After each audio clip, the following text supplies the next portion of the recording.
ধুর, এখন আবার খাবার বেড়ে খেতে হবে। আগের দিন ঘরে একটু নোংরা পড়েছিল বলে আমাকে দিয়ে পুরো ঘরটা আবার মুছিয়েছিল। আজকে আমি সুযোগ পেয়েছি, দেখাচ্ছি। ওই, আচ্ছা বাসন মাজার দিন কার ছিল? আমার। কেমন বাসন মেজেছিস? বাসনে সাবান লেগে আছে? সাবান?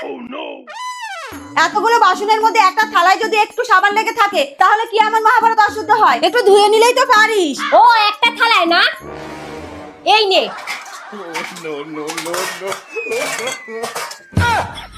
এইবার তো অনেক কটা বাসনে সাবান লেগেছে, নে আবার প্রথম থেকে ধো। দেখ, এবার কিন্তু বাড়াবাড়ি করছিস। তুইও তো সেদিন আমাকে তোমাদের জ্বালায় কি একটু বাড়িতে শান্তিতে থাকা যাবে না? এর বদলা তো আমি নেবই। শোনো, বদলা না, বদল করতে শেখো। তোমার সব জায়গায় নাক না গলালে হয় না, না? উফ, এত গরমে ঝাড় দেওয়া যায়?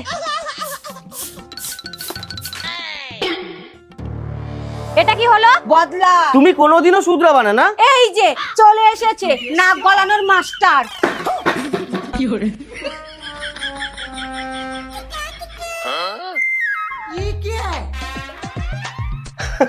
কি গো, তোমার নাকে রং লাগলো কি করে? রং না, এটা সিঁদুর। আরে পাগল, স্বামীর দীর্ঘায়ু আর আয় উন্নতি বাড়ানোর জন্য মেয়েরা সিঁদুর মাথায় পরে, নাকে না। সেটা আমি জানি, কিন্তু তুমি তো সব জায়গায় নাক গলাতে বেশি পছন্দ করো, তাই নাকে পড়েছি যাতে তুমি এই কাজে একটু বেশি উন্নতি করতে পারো।